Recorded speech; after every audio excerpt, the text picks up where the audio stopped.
नमो भगवते वासुदेवाय नमः। आप सभी का मेरे YouTube चैनल भक्ति सागर में पुनः स्वागत है। आज के अपने इस वीडियो में हम चैत्र पूर्णिमा की सही तिथि, पूजा, स्नान दान के शुभ मुहूर्त, चंद्रोदय का समय व पूजा विधि के बारे में जानेंगे। आज का अपना वीडियो शुरू करने से पहले आप सभी से विनम्र प्रार्थना है, यदि आपको मेरे वीडियोज अच्छे लगते हैं तो इसी प्रकार की अन्य सभी जानकारियां प्राप्त करने के लिए, सभी व्रत कथाएं श्रवण करने के लिए कृपया मेरे चैनल को सब्सक्राइब अवश्य करें। वीडियो यदि पसंद आता है तो लाइक एंड शेयर भी करें। हिंदू धर्म में चैत्र पूर्णिमा विशेष महत्व रखती है। चैत्र पूर्णिमा तिथि पर विशेष रूप से भगवान श्री हरि विष्णु और माँ लक्ष्मी की पूजा अर्चना की जाती है। चैत्र पूर्णिमा के दिन चंद्रमा को अर्घ्य देना बेहद ही शुभ माना जाता है। मान्यता है कि चैत्र पूर्णिमा पर पूरी श्रद्धा भाव के साथ भगवान विष्णु और माता लक्ष्मी की उपासना करने से घर में सुख, समृद्धि और शांति बनी रहती है। चैत्र पूर्णिमा के दिन भगवान विष्णु और माँ लक्ष्मी की पूजा करने से धन लाभ के योग बनते हैं। साथ ही जीवन में किसी भी समस्या का सामना नहीं करना पड़ता। इस दिन पवित्र नदी में स्नान और दीपदान करने से साधक को जीवन के संकटों से छुटकारा मिलता है और उसके सभी पाप दूर हो जाते हैं। इस दिन व्रत रखकर चंद्रमा, सत्यनारायण भगवान और देवी लक्ष्मी की पूजा का विधान है। स्नान के बाद पितरों के लिए तर्पण, दान, पिंडदान, श्राद्ध आदि कर्म करने से पितृदोष समाप्त होता है। चैत्र पूर्णिमा के दिन राम भक्त हनुमान जी का जन्म हुआ था। इस कारण हर साल चैत्र पूर्णिमा पर हनुमान जयंती मनाई जाती है। इस दिन राम भक्त हनुमान की पूजा करने से विशेष फलों की प्राप्ति होती है। आइए चैत्र पूर्णिमा की सही तिथि जान लेते हैं। इस साल चैत्र पूर्णिमा की तिथि का प्रारंभ 12 अप्रैल को सुबह 3:21 से होगा। यह पूर्णिमा तिथि 13 अप्रैल को सुबह 5:51 तक रहेगी। उदया तिथि के अनुसार चैत्र पूर्णिमा का व्रत, स्नान और दान 12 अप्रैल को किया जाएगा। पूर्णिमा व्रत में चंद्रोदय के बाद चंद्र दर्शन करने के बाद ही व्रत खोला जाता है। इस दिन चंद्रोदय का समय शाम 6:18 रहेगा। आइए इस दिन पूजा के अन्य शुभ समय जान लेते हैं।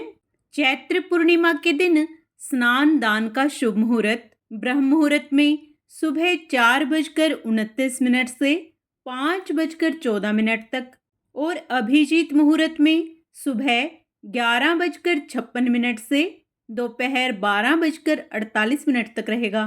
विजय मुहूर्त दोपहर 2:30 से 3:21 तक रहेगा।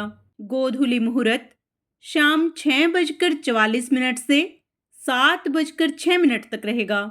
निशीता मुहूर्त रात्रि 11:58 से 12:44 तक रहेगा। सत्यनारायण की पूजा का समय सुबह 7:35 से 9:10 तक रहेगा। इस बार चैत्र पूर्णिमा शनिवार को मनाई जाएगी। इस बार हनुमान जयंती पर शनिवार का संयोग बन रहा है, जो बेहद दुर्लभ और कल्याणकारी माना जाता है।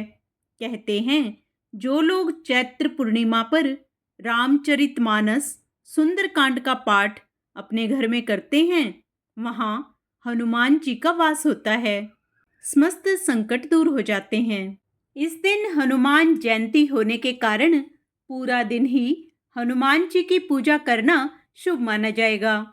वैसे बजरंगबली की पूजा सुबह या फिर शाम को करनी चाहिए। ऐसा माना जाता है कि हनुमान जी का जन्म सूर्योदय के समय हुआ था। हनुमान जयंती के दिन मंदिरों में प्रातः ब्रह्म मुहूर्त में आध्यात्मिक प्रवचनों का आयोजन किया जाता है और यह आयोजन सूर्योदय के साथ ही समाप्त हो जाते हैं। जिन जातकों को हनुमान जी की पूजा करनी है वो सुबह 7 बजे से लेकर 8:30 तक कर सकते हैं। शनिवार के दिन राहु काल 9:10 से सुबह 10:46 तक रहता है। इस दौरान शुभ कार्यों पर विराम रहता है।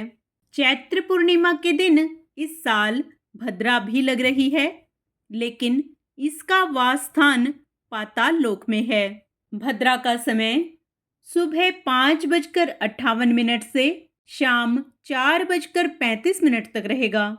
इस दिन कोई विशेष शुभ कार्य नहीं किया जा सकता, लेकिन पूजा पाठ करने की मनाही नहीं होती। चैत्र पूर्णिमा के दिन गंगा स्नान और दान के साथ साथ भगवान शिव और विष्णु जी की पूजा की जाती है।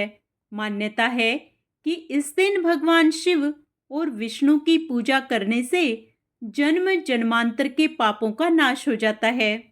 आइए चैत्र पूर्णिमा की पूजा विधि जान लेते हैं। चैत्र पूर्णिमा तिथि के दिन ब्रह्म मुहूर्त में नदी में स्नान करने का विशेष महत्व माना जाता है। वहीं अगर आप नदी में स्नान नहीं कर सकते तो नहाने के पानी में गंगा जल मिलाकर घर में ही स्नान करें। चैत्र पूर्णिमा के दिन पूरे विधि विधान से लक्ष्मी नारायण की साथ में पूजा करनी चाहिए। इस दिन विष्णु भगवान को पीले रंग के फल, फूल और वस्त्र चढ़ाने चाहिए और माँ लक्ष्मी को गुलाबी या लाल रंग के फूल और श्रृंगार का सामान चढ़ाना चाहिए। वहीं चैत्र पूर्णिमा के दिन सत्यनारायण की कथा पढ़ना पुण्यदायक माना जाता है। चैत्र पूर्णिमा के दिन पवित्र जल में कच्चा दूध मिलाकर चंद्रमा को अर्घ्य देना शुभ माना जाता है। चैत्र पूर्णिमा का व्रत रखने और इस दिन लक्ष्मी नारायण की विधिवत पूजा करने से घर में सुख संपत्ति और खुशहाली बनी रहती है। हनुमान जन्मोत्सव हिंदू धर्म में एक पवित्र पर्व है जो भगवान हनुमान के जन्मोत्सव के रूप में मनाया जाता है। इस दिन श्री राम और हनुमान जी का सच्चे मन से स्मरण करने से जीवन के सभी संकट दूर होते हैं और मनोकामनाएं पूर्ण होती हैं। आइए हनुमान जी के जन्मोत्सव की कथा सुन लेते हैं। हनुमान जी की 2 जयंती मनाई जाती हैं, एक उनके जन्मदिन के रूप में और दूसरी विजय अभिनंदन महोत्सव के रूप में। हनुमान जी जन्म से ही शक्तिशाली थे। उन्होंने एक बार सूर्य को फल समझकर खाने की कोशिश की। इंद्र ने उन्हें रोकने के लिए प्रहार किया, जिससे वे मूर्छित हो गए। हनुमान जी को पवन पुत्र भी कहा जाता है। इससे पवनदेव क्रोधित हो गए और उन्होंने हवा रोक दी। फिर पूरे ब्रह्मांड में संकट आ गया। देवताओं की प्रार्थना के बाद ब्रह्मा जी ने हनुमान जी को दूसरा जीवन दिया। देवताओं ने उन्हें अपनी शक्तियां भी दी। जिस दिन हनुमान जी को दूसरा जीवन मिला वह चैत्र मास की पूर्णिमा थी, इसलिए इस दिन हनुमान जयंती मनाई जाती है। वहीं पौराणिक कहानियों के अनुसार माता सीता और श्री राम ने हनुमान जी को चिरंजीवी होने का वरदान दिया था, इसलिए हनुमान जयंती कार्तिक माह में भी मनाई जाती है। आशा करती हूँ चैत्र पूर्णिमा से संबंधित मेरा यह वीडियो व मेरे द्वारा दी गई जानकारी आपको अवश्य अच्छी लगी होंगी। कमेंट में जय श्री हरि, जय माँ लक्ष्मी अवश्य लिखें।